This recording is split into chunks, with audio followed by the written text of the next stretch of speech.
Bismillahirrahmanirrahim. Assalamualaikum warahmatullahi wabarakatuh. Innal hamdalillah nahmaduhu wa nasta'inuhu wa nastaghfiruh wa na'udzu billahi min shururi anfusina wa min sayyiati a'malina. Man yahdihillahu fala mudilla lahu wa man yudlil fala hadiya lahu. Wa asyhadu an la ilaha illallah wahdahu la syarika lahu wa asyhadu anna Muhammadan abduhu wa rasuluh. Allahumma salli wa sallim wa barik ala nabiyyina Muhammadin wa ala alihi wa ashabihi wa man tabi'ahum bi ihsanin ila yaumiddin, amma ba'd. Ma'asyiral muslimin rahimani wa rahimakumullah, ibu-ibu sekalian, jamaah majelis ta'lim sahabat Rumaysa yang semoga senantiasa diberikan hidayah dan taufiknya oleh Allah Subhanahu wa ta'ala.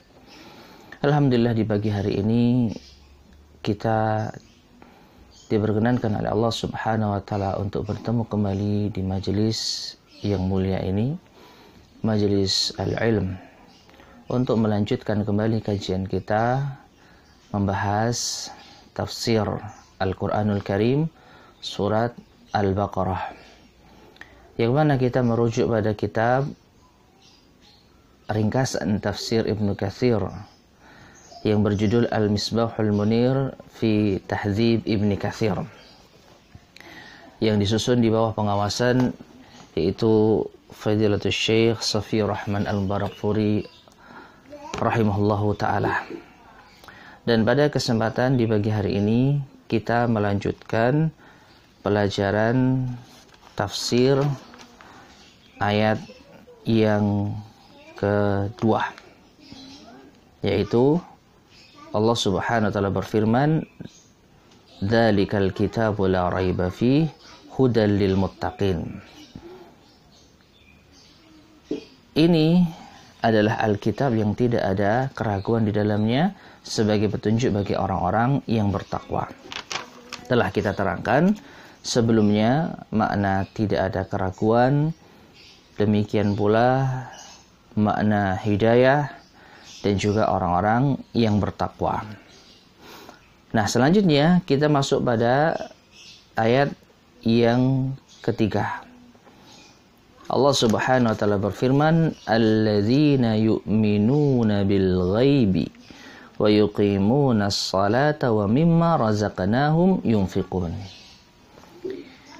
Orang-orang yang bertakwa yang disebutkan pada ayat sebelumnya adalah mereka orang-orang yang beriman terhadap yang gaib, dan mereka orang-orang yang mendirikan salat, dan dari apa yang telah kami berikan rizki kepada mereka, mereka infakkan. Baik, ma'asyar muslimin rahimani wa rahimakumullah. Sekarang kita masuk pada penjelasan makna al-iman. Diambil dari firman Allah Subhanahu wa ta'ala, alladzina yu'minuna, yaitu mereka orang-orang yang beriman. Nah, sekarang apa makna iman? Di sini disebutkan, qala Abu Ja'far Ar-Razi anil Alla ibn al-Musayyib ibn Rafi an Abi Ishaq an Abi al-Ahwas an Abdillah, dari Abdullah, yaitu Abdullah bin Mas'ud radhiyallahu ta'ala anhu, qala al-imanu at-tasdiq. Iman itu maknanya adalah at-tasdiq, pembenaran atau membenarkan.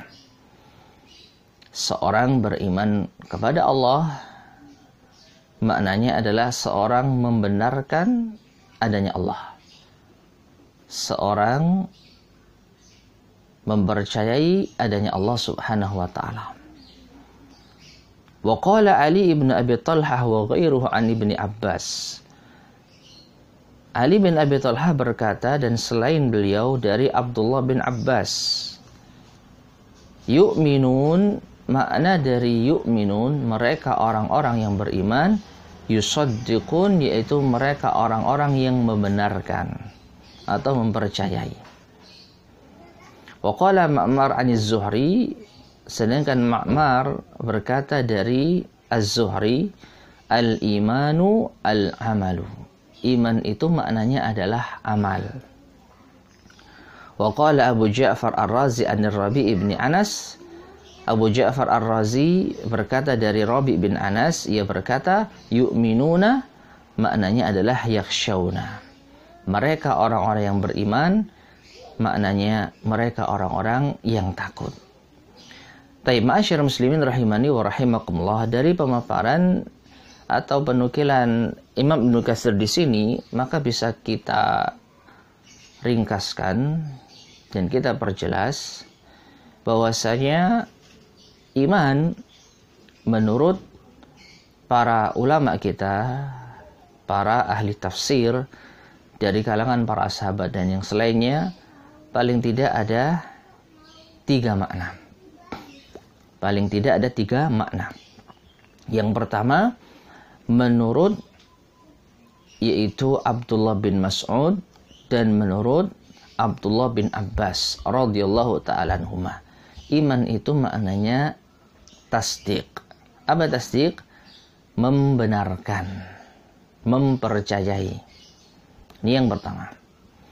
Yang kedua, menurut Imam Az-Zuhri, iman itu maknanya adalah al-amal. Maknanya apa? Amal. Orang beriman maknanya orang beramal.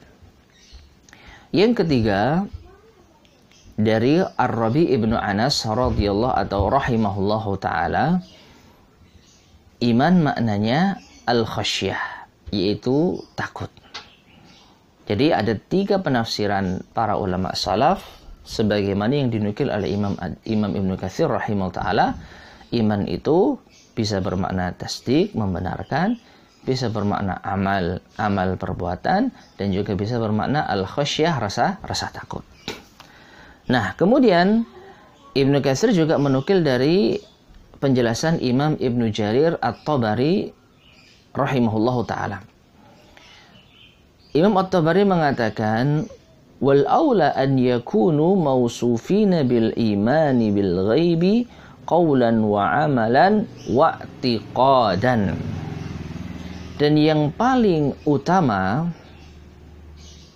mereka orang-orang yang beriman, yang disifati dengan keimanan bil ghaib, terhadap yang ghaib, adalah mereka yang memiliki sifat iman secara ucapan, qaulan, wa amalan, dan juga secara pengamalan, wa i'tiqadan, dan juga secara keyakinan. Ya. Jadi iman ini terdiri dari 3 unsur, kata Imam At-Tabari. Iman mengandung ucapan saya beriman, ya, atau juga ucapan la ilaha illallah, kalimatut tauhid. Dan juga iman itu mengandung unsur amalan. Maknanya orang yang tidak beramal, yang tidak mau mewujudkan imannya dengan amalan, maka dia bisa dikatakan tidak beriman. Itu unsur yang kedua. Yang ketiga, i'tiqad, yaitu keyakinan. Jadi iman itu ringkasnya, ma'asyarul muslimin rahimani wa rahimakumullah, menurut Ibnu Jarir, harus diucapkan dengan lisan, dan harus diwujudkan, diamalkan dengan perbuatan, dan juga harus diyakini di dalam hati. Wa qad tadkhulul khasyatu lillahi fi ma'nal iman alladhi huwa tasdiqul qawli bil amal. Dan sungguh al-khasyah, rasa takut, sebagaimana yang ditafsirkan tadi oleh siapa? Imam Ar-Rabi' ibnu Anas. Ya, tadi sudah kita sampaikan, Rabi' bin Anas rahimahullah mentafsirkan iman dengan khasyah, rasa takut. Maka dijelaskan oleh Imam Ibnu Jarir, sedangkan rasa takut sebenarnya sudah masuk di dalam makna iman, yang itu merupakan tasdiqul qawli bil amal, membenarkan ucapan dengan amalan. Artinya rasa takut itu sudah masuk di dalam kandungan amal. Ya, karena orang mengucapkan iman diwujudkan dengan amalan. Amalannya apa? Takut akan siksa Allah Subhanahu wa taala. Ya, dia meninggalkan sesuatu karena Allah Subhanahu wa taala. Kenapa ia tinggalkan maksiat? Karena ia beriman. Karena ia takut akan siksa Allah Subhanahu wa taala. Nah, berarti dia melakukan suatu amalan, menghindari sesuatu yang mendatangkan murka Allah Subhanahu wa taala. Karena dia takut kepada Allah Subhanahu wa taala. Maka wal imanu, masih penjelasan Imam Ibnu Jarir, wal imanu kalimatun jami'atun lil iqrari billahi wa kutubihi wa rusulihi wa tasdiqul iqrari bil fi'li. Ya. Jadi kata Ibnu Jarir, maka iman itu adalah suatu kalimat yang mengumpulkan semua bentuk penetapan pengakuan terhadap Allah Subhanahu wa taala, terhadap kitab-kitabnya, terhadap rasul-rasulnya, dan membenarkan pengakuan tersebut dengan perbuatan. Ya. Jadi ringkasnya seperti yang dijelaskan oleh Ibnu Jarir At-Tabari rahimahullah, iman itu terdiri dari ucapan, perbuatan, dan keyakinan. Qultu, adapun aku berkata. Nah, saat ini penjelasan dari Imam Ibnu Katsir rahimahullah ta'ala. Apa kata Ibnu Katsir? Beliau mengatakan, Amal imanu fil lughah, adapun iman secara bahasa, fayudlaku ala tasdiqil makhd, maka ia dimaknai dengan membenarkan semata. Jadi secara bahasa, benar yang dikatakan oleh dinukil dari mana? Ibnu Abbas tadi dan Ibnu Mas'ud, iman itu adalah at-tasdiq, membenarkan. Itu secara makna bahasa.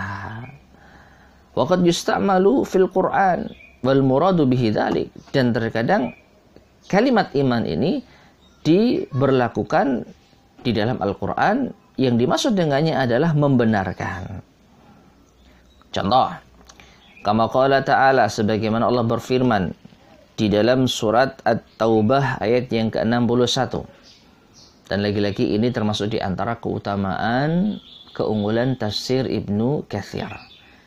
Beliau mencoba untuk membawakan ayat-ayat Al-Quran sebagai tafsir atas ayat yang lain. Sekarang kita sedang mempelajari tafsir surat Al-Baqarah ayat yang ketiga, yaitu makna iman. Nah, Ibnu Katsir membawakan kalimat iman di dalam Al-Quranul Karim di ayat yang lainnya yang bisa mendukung makna secara bahasa tadi. Ya, yang pertama beliau membawakan firman Allah Subhanahu wa taala surat At-Taubah ayat ke-61. Allah berfirman, "Yu'minu billahi wa yu'minu lil mu'minin." Ia beriman kepada Allah dan juga beriman kepada orang-orang mukmin. Apa arti iman? Percaya. Ia percaya kepada Allah dan juga percaya dengan orang-orang yang beriman. Contoh lain, di dalam surat Yusuf ayat yang ke-17. Surat Yusuf ayat yang ke-17. Ya, masih dalil yang dibawakan oleh Ibnu Katsir bahwasanya iman menurut bahasa, sekali lagi menurut bahasa, itu aslinya pembenaran, percaya. Allah Subhanahu wa taala berfirman di dalam surat Yusuf ayat ke-17, "Wa ma anta bimu'minil lana walau kunna sadiqin."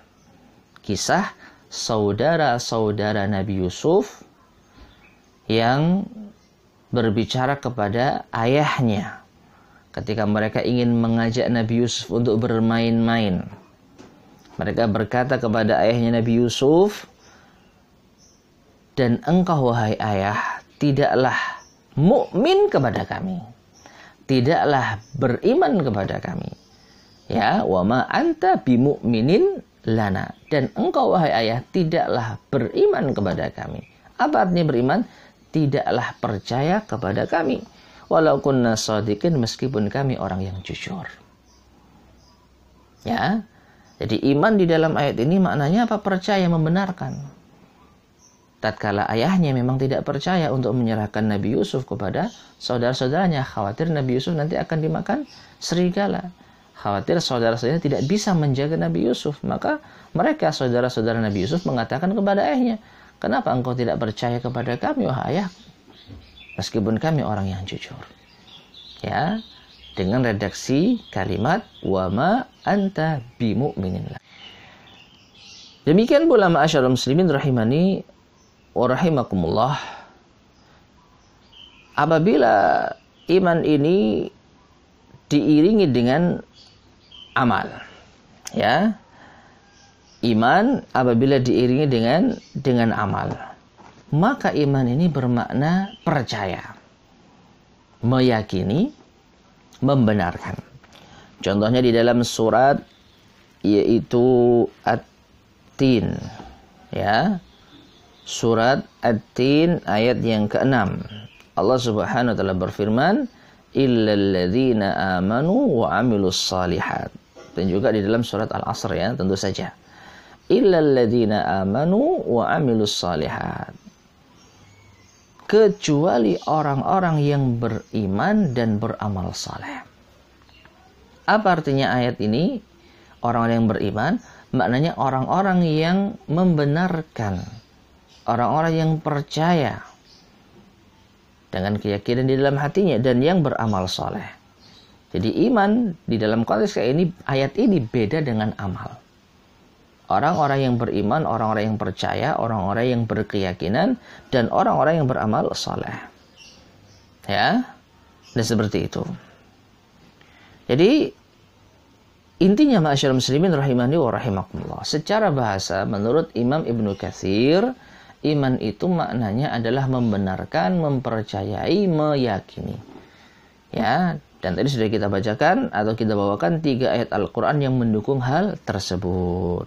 Fa'amma, adapun idza stu'mila mutlaqan, apabila iman ini digunakan secara mutlak, ya, tidak diiringi dengan amal soleh seperti dalam surat At-Tin tadi atau Al-Asr, fal imanu syar'i, maka iman menurut istilah syariat, sekarang beralih pada istilah syariat. Tadi istilah apa? Bahasa.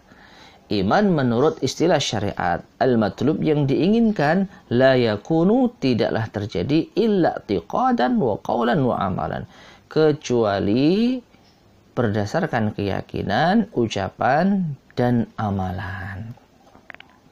Ini persis seperti yang dijelaskan oleh Imam siapa tadi? Imam Ibnu Jarir. Ya, di awal tadi sudah kita sebutkan, Imam Ibnu Jarir menyebutkan iman itu adalah mencakup, mengandung 3 unsur. Ucapan, perbuatan, amalan, dan keyakinan. Maka ini sebenarnya disetujui juga oleh Imam Ibnu Katsir.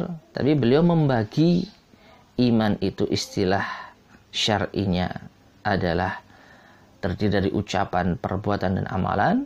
Sedangkan menurut istilah bahasa, iman itu adalah membenarkan. Ya, bahkan Ibnu Katsir menambahkan wa huwa yazidu wa yanqusu, dan iman itu bisa bertambah dan berkurang. Nah, ibu-ibu sekalian, jamaah majelis taklim, sahabat Urmaiso rahimani wa rahimakumullah, tolong dicatat, ya, karena ini sangat penting sekali. Jadi iman menurut akidah Ahlus Sunnah wal Jamaah yang bersumber dari penjelasan Imam Ibnu Katsir dan juga Imam Ibnu Jarir At-Tabari rahimahullah ta'ala adalah at-tasdiqu bil lisan. Iman itu mengandung at-tasdiqu bil lisan, membenarkan dengan lisan, atau qaulun bil lisan, qaulun bil lisan, diucapkan dengan lisan. Ini yang pertama. Yang kedua, wa'tiqadun bil janan, diyakini di dalam hati. Ya, yang kedua, iman itu diyakini di dalam hati. Yang ketiga, wa'amalun bil arkan, dan diamalkan dengan rukun-rukunnya, diamalkan dengan perbuatan. Ditambahi lagi yang keempat, yazidu, iman bisa bertambah bi ta'atur rahman, dengan ketaatan kepada Allah ar-Rahman. Dan yang kelima, wa yanqusu, iman bisa berkurang bi ta'ati syaitan, dengan ketaatan kepada syaitan, dengan kedurhakaan kepada Allah Subhanahu wa taala. 5 unsur keimanan menurut akidah Ahlussunnah wal Jamaah. Iman itu berupa ucapan, keyakinan, amal perbuatan, bisa bertambah dan bisa berkurang. Nah, inilah ringkasan pembahasan tentang iman menurut akidah Ahlussunnah wal Jamaah. Taib. Kemudian ma'asyar muslimin rahimani wa rahimakumullah. Sekarang apa makna dari al-ghaib? Ya, wa yu'minuna bil ghaib. Alladzina yu'minuna bil ghaib. Orang-orang yang mereka beriman terhadap yang ghaib. Al-Imam Ibnu Katsir menjelaskan, wa amal ghaibu al-muradu hahuna qad ikhtulifa ibaratus salaf fihi. Adapun ghaib, maka yang dimaksud di sini ada perbedaan ungkapan para ulama salaf tentangnya. Wa kulluha sahihatun tarji'u ila annal jami'a muradun. Dan seluruhnya artinya ada beda pendapat di kalangan para ulama salaf terkait ungkapan ghaib. Semuanya itu sahih. Semuanya benar. Yang mana kembalinya seluruhnya ya sama. Artinya meskipun ghaib dimaknai dengan ini atau dengan itu, semuanya benar karena kembalinya adalah hal yang sama-sama diinginkan. Qala Abu Ja'far Ar-Razi anni Rabi' ibn Anas an Abil Aliyah. Abu Ja'far Ar-Razi berkata dari Rabi' bin Anas dari Abul Aliyah rahimahullah ta'ala fi qawlihi ta'ala tentang firman Allah Subhanahu wa taala yu'minuna bil ghaib.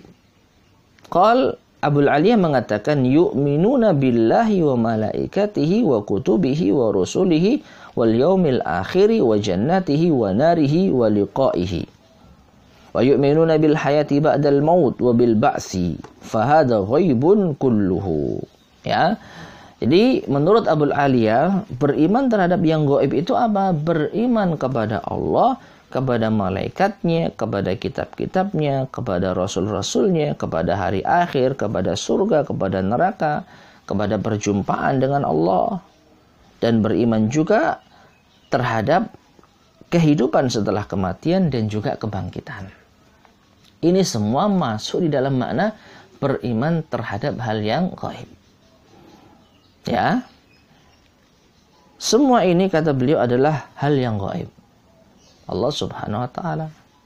Kemudian malaikatnya, kitab-kitabnya, rasul-rasulnya, hari akhir, kehidupan setelah kematian, kebangkitan. Semua ini adalah gaib, surga neraka.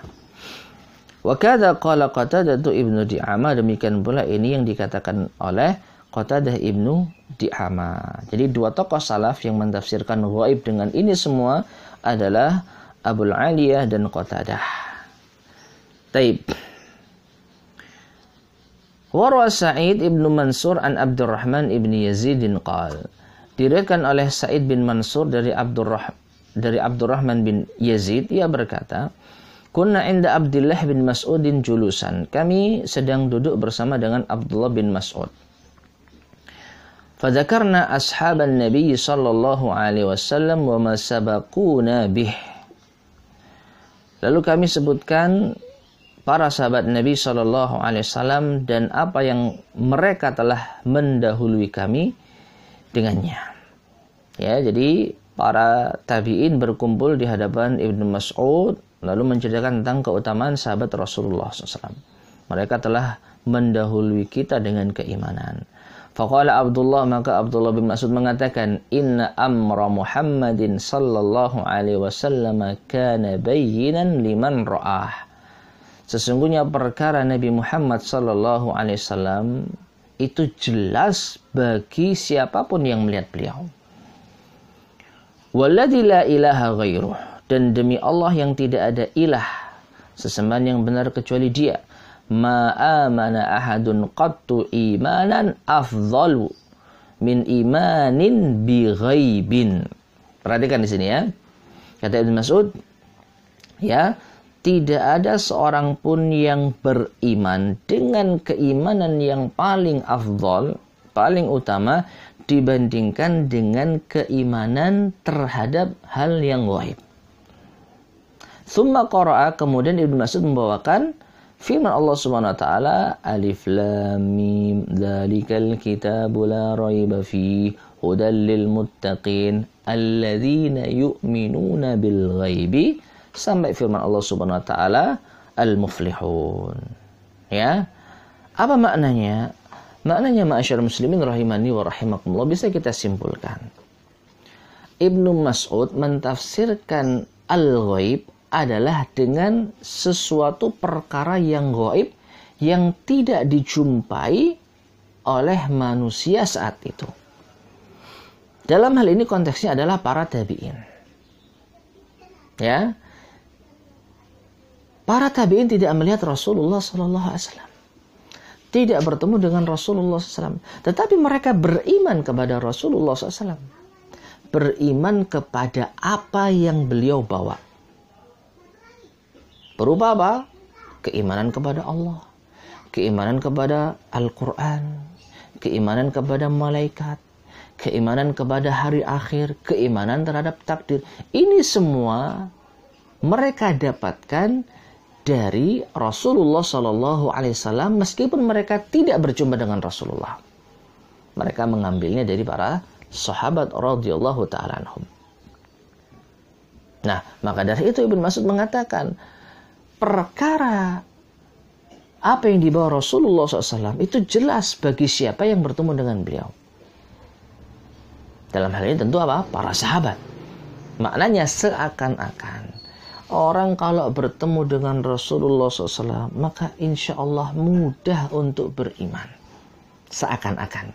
Ini bukan tafsir Ibnu Mas'ud ya, tapi ini sedikit perumpamaan yang bisa saya pahami. Jadi seakan-akan Ibnu Mas'ud mengatakan, ya, orang yang bertemu dengan Rasulullah SAW, insya Allah jelas. Perkara yang beliau bawa itu jelas. Tetapi yang menakjubkan adalah orang yang memiliki keimanan yang afdol adalah mereka yang tidak bertemu dengan Rasulullah SAW, tapi mau beriman kepadanya. Yang mana Ibnu Mas'ud mengibarahkan, mengungkapkan dengan bahasa apa? Alladzina yu'minuna bil ghaib. Ya, min imani ghaibin. Tidak ada seorang pun yang imannya lebih afdol ketimbang iman terhadap yang ghaib. Ya, bagi Abdullah bin Mas'ud dan para jajaran sahabat yang lain, Rasulullah SAW bukan hal yang gaib. Ya kan? Mereka, para sahabat, termasuk Abdullah bin Mas'ud, bertemu dengan Rasulullah SAW. Melihat Rasulullah. Berbincang-bincang dengan Rasulullah. Bersosialisasi dengan Rasulullah SAW. Jadi Rasulullah, bagi para sahabat, bukan hal yang gaib. Tapi bagi tabi'in, Rasulullah SAW adalah hal yang gaib karena mereka tidak bertemu dengan Rasulullah. Mereka hanya mendengarkan sabda Rasulullah melalui para sahabat radhiyallahu ta'ala anhum. Sehingga seakan-akan mereka para tabi'in adalah orang-orang yang beriman terhadap hal yang gaib. Tidak bertemu dengan Rasulullah, tetapi mau mengimani Rasulullah sallallahu alaihi wasallam. Ya, oleh karena itu ma'asyiral muslimin rahimani wa rahimakumullah, tentang hal ini terdapat yaitu riwayat dari Nabi sallallahu alaihi wasallam, hadis yang diriwayatkan oleh Imam Ahmad rahimahullah taala dari Ibnu Muhayriz. Ia berkata, aku berkata kepada Abi Jum'ah, telah mengabarkan kepada kami suatu hadis yang aku dengar dari Rasulullah sallallahu alaihi wasallam. Qal, ia berkata, na'am. Iya. Wa hadithuka hadisan jayyidan. Aku akan menyampaikan kepadamu hadis yang bagus. Yaitu taghaddaina ma'a Rasulillah sallallahu alaihi wasallam. Atau hadithna hadisan. Afwan ya. Kata Ibnu Muhayriz, aku berkata kepada Abi Jum'ah, salah seorang sahabat, hadithna hadithan sami'tahu min Rasulillah sallallahu alaihi wasallam. Sampaikanlah kepada kami suatu hadis yang engkau dengar dari Rasulullah SAW. Maka kata Abu Jum'ah, uhadithuka haditsan jayyidan. Aku akan kabarkan kepadamu suatu hadis yang bagus. Abu Jum'ah mengatakan, taghaddaina ma'a Rasulillah sallallahu alaihi wasallam wa ma'ana Abu Ubaidah ibnil Jarrah. Kami sedang makan siang bersama Rasulullah sallallahu alaihi wasallam dan bersama kami ada sahabat Abu Ubaidah ibnul Jarrah. Qala, Abu Ubaidah berkata kepada Rasulullah, ya Rasulullah, wahai Rasulullah, hal ahadun khairum minna, apakah ada seorang yang lebih baik dari para sahabat? Ya, jadi pertanyaan sahabat kepada Rasulullah SAW, apakah ada manusia yang lebih baik daripada kami para sahabat? Lalu Abu Ubaidah mengatakan, aslamna ma'ak wa jahadna ma'ak. Kami masuk Islam ya bersama denganmu wahai Rasulullah. Dan kami berjihad bersama wahai Rasulullah. Apakah ada orang yang lebih baik daripada kami yang telah yaitu beriman kepadamu dan yang telah berjihad bersamamu? Qal, kata Rasulullah SAW, na'am, ada. Ya, ada orang yang lebih baik dibandingkan dengan kalian. Qaumun min ba'dikum yu'minuna bi wa lam yarawni. Ya, kata Rasulullah SAW, mereka adalah suatu kaum setelah kalian yang mereka beriman kepadaku meskipun mereka tidak pernah melihatku. Perhatikan, siapa yang dimaksud? Yaitu orang-orang yang beriman setelah generasi para sahabat radhiyallahu ta'ala anhum.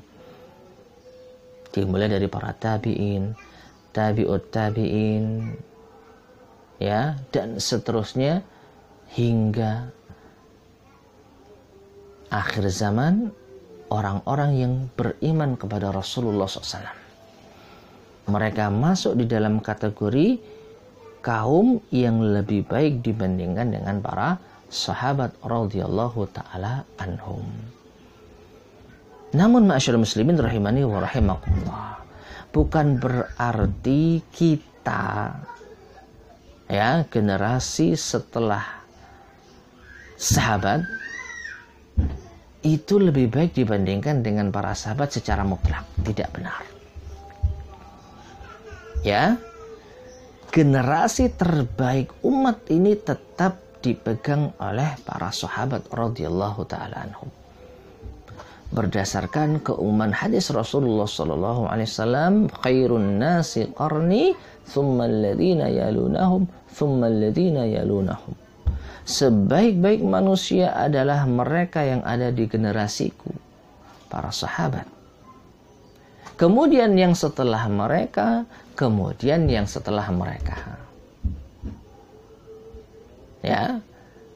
Jadi umat terbaik tetap para sahabat radhiyallahu anhum. Dan banyak lagi ayat Al-Qur'an yang mendukung hal ini. Di antaranya Allah berfirman, was-sabiqunal awwaluna minal muhajirin wal ansar walladzina tabauhum bi ihsan radhiyallahu anhum wa radu an. Generasi pertama umat Islam yang masuk Islam terlebih dahulu dari kalangan muhajirin dan ansar, baru dan orang-orang yang mengikuti mereka dengan baik. Muhajirin, ansar, para sahabat radhiyallahu ta'ala anhum. Ya. Berarti bertentangan ada sini dengan realita yang ada? Tidak. Jawabnya, keutamaan ya, afdholiyah itu diperinci. Keutamaan secara mutlak dan keutamaan secara khusus.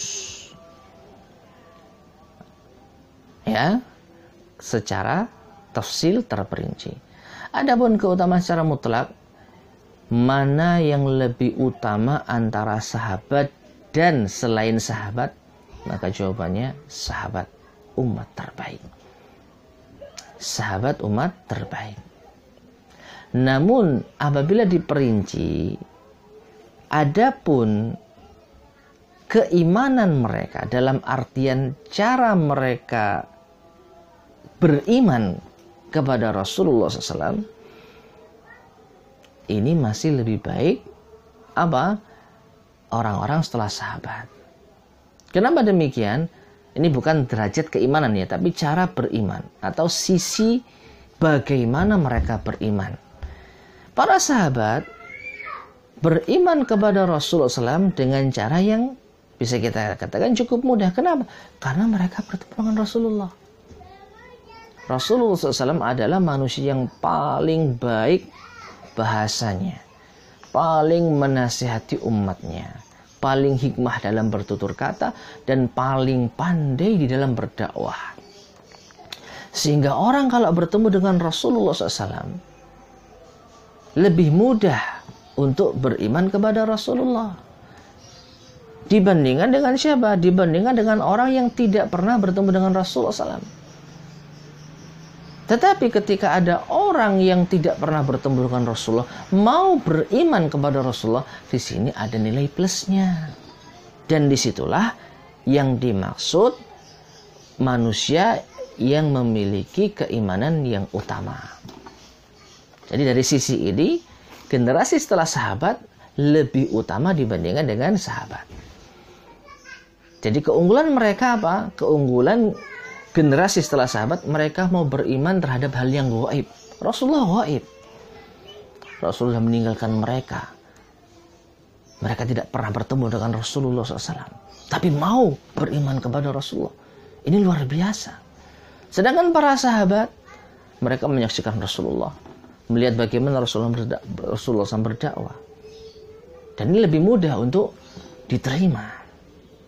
Oleh karena itu, dari sisi ini, dari sisi cara mereka merespon, yaitu iman kepada Rasulullah, umat setelah sahabat lebih unggul. Nah, intinya masyarakat muslimin rahimani wa rahimakumullah, kembali kepada tafsir al-ghaib. Abdullah bin Mas'ud radhiyallahu taala anhu mentafsirkan al-ghaib adalah beriman kepada sesuatu yang tidak ia lihat, tidak ia saksikan secara langsung. Dalam hal ini Rasulullah SAW dan apa yang beliau bawa. Ya, sekali lagi saya ulang ya, ungkapan dari dari sahabat Abdullah bin Mas'ud. Kata beliau, ma'amana ahadun qattu imanan afdal min imani ghaibin. Tidak ada seorang pun yang beriman yang lebih utama imannya dibandingkan keimanan terhadap yang gaib. Ya, keimanan yang gaib. Nah, Allahu taala alam bis-shawab. Baik, ma'asyiral muslimin rahimani wa rahimakumullah. Berikutnya firman Allah Subhanahu wa taala, wa yuqimuna shalah wa mimma razaqnahum yunfiqun. Dan mereka juga orang-orang yang mendirikan salat. Dan terhadap apa yang kami berikan rezeki kepada mereka, mereka infakkan. Sekarang kita masuk pada makna iqamatus shalah. Qala Ibnu Abbas radhiyallahu taala anhu berkata, wa yuqimuna shalah ay yuqimuna salata bi furudiha. Yang dimaksud mendirikan salat adalah mereka orang-orang yang mendirikan salat dengan kewajiban-kewajibannya. Orang-orang yang mendirikan salat wajib dengan segala kewajibannya. Wa qala ad-Dhahhak 'an Ibnu Abbas, dan juga dari Ibnu Abbas pula. Jadi tafsir Ibnu Abbas ada dua makna. Iqamatus shalah menurut Ibnu Abbas melalui ad-Dhahhak adalah itmamur ruku'i was sujudi wat tilawati wal khusyu' wal iqbali 'alaiha fiha. Lebih rinci lagi ya. Mendirikan salat itu adalah menyempurnakan ruku, sujud, tilawah, bacaan, kekhusyuan, dan menghadap salat di dalamnya. Ya, wal iqbalu 'alaiha, jadi benar-benar menghadap untuk mengerjakan salat. Adapun Qatadah berkata, iqamatus shalah al-muhafadzatu ala mawaqitiha wa wudu'iha wa ruku'iha wa sujudiha. Kata Qatadah, mendirikan salat adalah menjaga salat pada waktu-waktunya, menjaga wudunya, menjaga ruku' dan sujudnya. Jadi lebih kompleks lagi ya. Jadi menjaga salat sesuai dengan waktunya. Demikian pula bagaimana wudhunya. Wudhu sangat terkait atau wudhu sangat berpengaruh terhadap salat seseorang.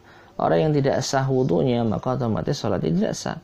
Jadi orang yang salat tanpa wudhu tidak dikatakan orang yang menegakkan salat. Ya, meskipun dia mengerjakan salat. Kenapa? Karena wudhunya tidak beres, wudhunya bermasalah. Wa qala Muqatil ibn Hayyan, adapun Muqatil bin Hayyan berkata, iqamatuha al-muhafadzatu ala mawaqitiha wa isbaghu dhuhuri biha wa tamamu ruku'iha wa sujudiha wa tilawatul qur'ani fiha wa tasyahudu was salatu ala nabi sallallahu alaihi wasallam fa hadha iqamatuha. Ini lebih kompleks lagi. Yang intinya sama, ya. Muqatil bin Hayyan berpendapat menegakkan salat itu adalah menjaga salat sesuai dengan waktunya, menyempurnakan bersuci, menyempurnakan rukuk, sujud, dan seluruh yang terkait dengan salat, sampai sholawat dan tasyahud. Sampai sholawat dan tasyahud. Dan ini insyaallah jelas ya. Jadi sekali lagi, mengerjakan salat itu adalah menjaga semua hal yang diwajibkan di dalam salat, menjaga rukun-rukun salat, menjaga syarat-syarat sahnya salat. Dan karena kita tidak sedang membahas fikih salat, maka kita tidak membahas apa itu syarat, rukun, wajib, dan sunnah.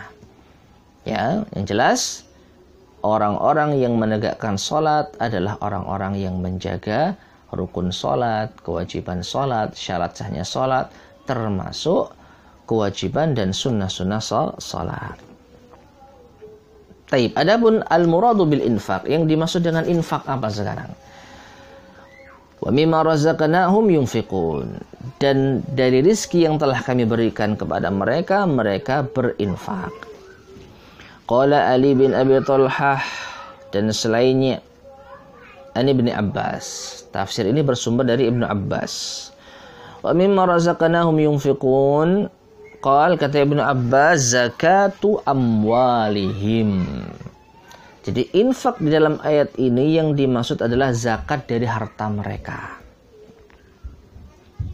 Jadi infak menurut Ibnu Abbas di dalam ayat ini adalah zakat harta. Wa qala Suddi an Abi Malik wa an Abi Salih an Ibni Abbas. Dan juga ini masih bersumber dari Ibnu Abbas. Wa an Murrah an Ibni Mas'ud. Dan juga dari Ibnu Mas'ud, wa an unasin min ashabi Rasulillah sallallahu alaihi wasallam.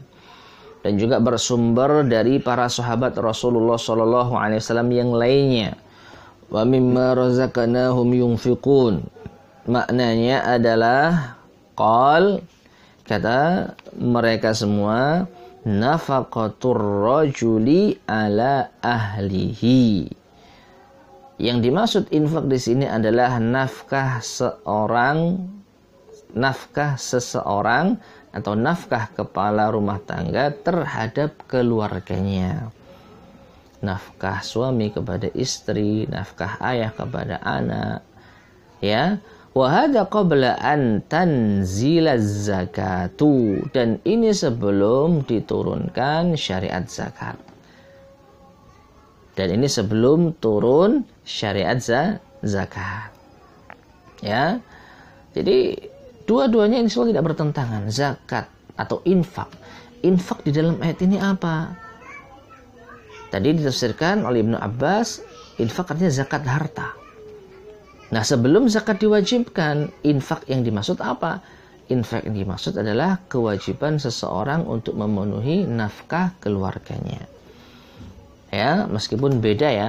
Kalau zakat ya itu peruntukannya kepada 8 golongan yang berhak menerima. Keluarga tidak masuk. Bahkan keluarga nggak boleh menerima zakat. Ya, seorang suami memberikan zakat kepada istrinya nggak boleh. Karena istri merupakan tanggungannya. Seorang ayah memberikan zakat kepada putranya yang masih ikut bersamanya, nggak boleh. Karena putranya berada di bawah tanggungannya. Nah ini. Ya, jadi beda antara zakat dengan nafkah keluarga. Maka dua-duanya ini wajib bagi seseorang. Khususnya apabila seorang sudah memiliki harta yang sampai nisab dan dimiliki selama setahun yang dikenal dengan haul. Maka wajib baginya untuk mengeluarkan zakatnya. Dan juga seorang kepala rumah tangga wajib pula untuk menafkahi keluarganya sehari-harinya. Taib.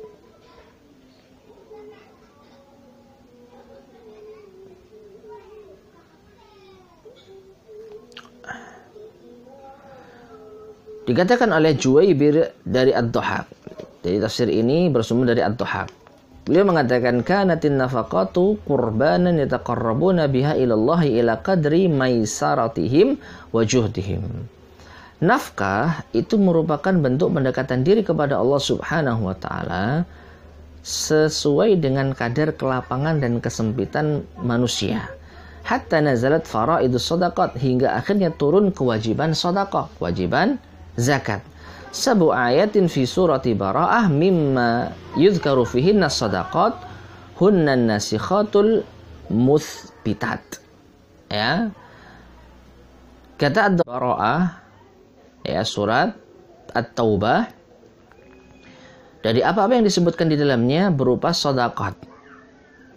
Dan ini menasakh, menghapus apa yang telah berlalu. Al-muthbatat, an-nasikhatu al-muthbitatu, menghapus apa yang telah berlalu dan menetapkan hukum yang baru. Wallahu a'lam bishawab. Intinya ma'asyiral muslimin rahimani wa rahimakumullah, ya, infak di dalam ayat yang ketiga dari surat Al-Baqarah itu juga bisa bermakna nafkah seorang kepada keluarganya, karena juga wajib, dan juga bisa bermakna kewajiban zakat seseorang yang sudah memiliki harta yang sudah sampai nisab dan juga dimiliki selama setahun. Itu kalau zakat harta. Ya, zakatul mal. Ada lagi zakat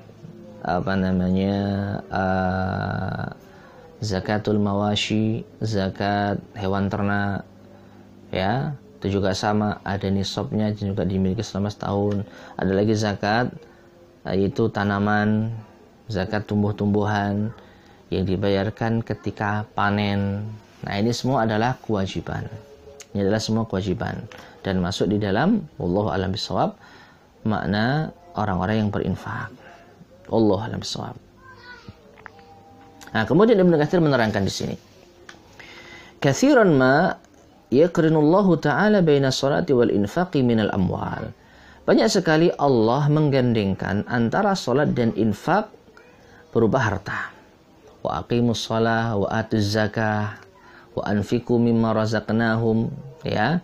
Jadi digandengkan antara kewajiban salat dan kewajiban apa? Infak. Seperti di ayat ini, alladzina yu'minuna bil ghaibi wa yuqimunas salata wa mimma razaqnahum yunfiqun. Kata beliau, fa inna salata haqqullahi wa ibadatuhu. Karena sesungguhnya salat itu adalah hak Allah dan ibadah kepada Allah. Wa hiya mustamilatun ala tauhidihi wa tsana'i alaihi. Dan ini mencakup tauhid kepada Allah, memuji Allah, ya. Wa tamjiduhu wal ibtihalu ilaihi wa du'a'uhu wa tamjidihi wal ibtihali ilaihi wa du'aihi wa tawakkuli alaihi. Mengandung unsur pujian kepada Allah, memohon kepada Allah, berdoa, bertawakal kepadanya. Ini apa? Salat. Ya. Wal infaq, adapun infaq, wal infaqa, adapun infaq huwal ihsanu ilal makhluqina bin naf'i al muta'addi ilaihim. Yaitu berbuat baik kepada makhluk dengan manfaat yang kembali untuk mereka. Manfaat yang yaitu apa? Kembalinya untuk mereka kepada para manusia yang lain. Wa awlan nasi bidzalika al-qurbat. Ya, al-qurabat. Dan manusia yang paling utama untuk mendapatkan ini semua adalah mereka para kerabat. Wal ahlun, mereka para keluarga. Wal mamalik, mereka para budak. Tsummal ajanib, baru orang asing. Fa kullun minan nafaqatil wajibati waz zakatil mafrudati dakhilun fi qawlihi ta'ala wa mimma razaqnahum yunfiqun. Nah, ini pungkasan yang disebutkan oleh Ibnu Katsir. Intinya semua nafkah yang wajib. Nafkah itu apa sih? Seorang memberikan sesuatu, ya, berupa harta, makanan, pakaian, dan yang semisalnya.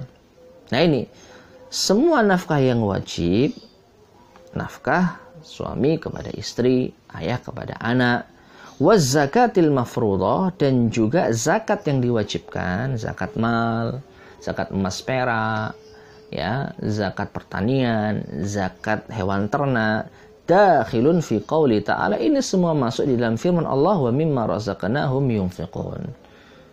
Ya, dan atas apa yang kami berikan rezeki kepada mereka, mereka berinfak. Nah, walihada, karenanya sabata fi sahihain, telah tetap di dalam hadis Bukhari dan Muslim, an Ibnu Umar, dari sahabat Abdullah bin Umar radhiyallahu taala anhu, bunyal Islamu ala khamsin, Islam dibangun atas 5 perkara. Syahadati an la ilaha illallah, syahadat la ilaha illallah, wa iqamatis salah, syahadati an la ilaha illallah wa anna Muhammadan Rasulullah, syahadat la ilaha illallah dan Muhammad Rasulullah, wa iqamis salah, mendirikan salat, wa itaiz zakah, menunaikan zakat, wa shaumi Ramadan, puasa di bulan Ramadan, wa hajjil baiti, dan haji di Baitullah. Artinya apa? Berdalil dengan hadis ini pula, maka zakat termasuk di antara infak yang diwajibkan yang menjadi ciri khas orang-orang yang beriman. Dengan demikian, ma'asyar muslimin rahimani wa rahimakumullah, orang-orang yang beriman, orang-orang yang bertakwa, yang memiliki sifat mereka orang yang beriman, mereka orang yang mengerjakan sholat, mereka orang yang berinfak. Perhatikan di sini ya, khusus untuk masalah berinfak, maka kalau ada orang yang dia membayar zakat atas kewajiban yang telah Allah wajibkan padanya, tapi dia tidak menunaikan kewajiban untuk menafkahi keluarga, maka dia tidak termasuk memiliki sifat ini. Ya, bukan termasuk ciri orang yang bertakwa.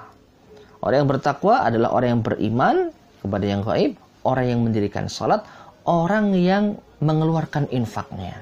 Loh, tapi dia bayar zakat. Iya, bayar zakat itu suatu kewajiban yang itu merupakan hak, yaitu hamba yang lain, hamba yang membutuhkan dari harta yang ia miliki. Tetapi keluarganya juga butuh ditunaikan kewajibannya. Demikian pula orang yang menafkahi keluarganya, tapi ketika datang kewajiban zakat dia nggak bayar zakat, tidak termasuk golongan orang-orang yang bertakwa. Sehingga sekali lagi, makna firman Allah wa mimma razaqnahum yunfiqun, ciri orang yang bertakwa, di samping beriman kepada yang gaib, di samping orang-orang yang mendirikan salat, maka dia juga menginfakkan hartanya dari rezeki yang Allah berikan kepadanya. Menginfakkan harta yang mana? Menginfakkan harta berupa nafkah wajib kepada keluarga, dan apabila ia memiliki harta berlebih yang sudah sampai nisab dan haul, dia juga mengeluarkan zakatnya. Wallahu ta'ala alam bissawab. Adapun ya, pembahasan terakhir sebelum kita beralih pada ayat yang keempat, yaitu Ibnu Katsir menjelaskan tentang makna sholat secara bahasa. Sholat sudah kita ketahui ya, tadi tafsirannya apa? Seluruh hal yang terkait dengan sholat, rukun-rukunnya, kewajibannya, syarat-syaratnya. Adapun kata Ibnu Katsir, wa aslus sholati fi kalamil Arab ad-du'a. Adapun sholat, asal maknanya di dalam ungkapan orang Arab adalah doa. Jadi secara makna bahasa, sholat itu maknanya doa.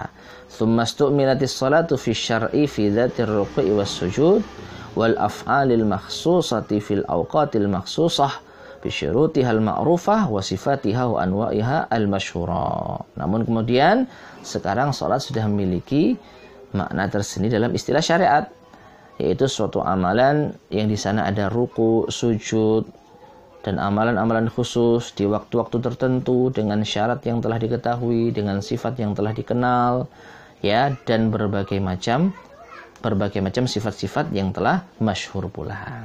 Dan insya Allah salat sudah kita fahami, bahkan kita amalkan. Wallahu ta'ala bishawab.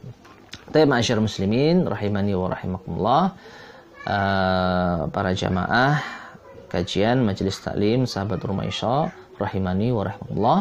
Mungkin ini yang bisa kita sampaikan pada kajian tafsir Ibnu Katsir ayat yang ketiga pada pertemuan kita di pagi hari ini. Mudah-mudahan bermanfaat. Kurang lebihnya saya mohon maaf. Insyaallah akan kita lanjutkan biidznillah pada kesempatan berikutnya. Kita akhiri subhanakallahumma bihamdika asyhadu an la ilaha illa anta astaghfiruka wa atubu ilaik.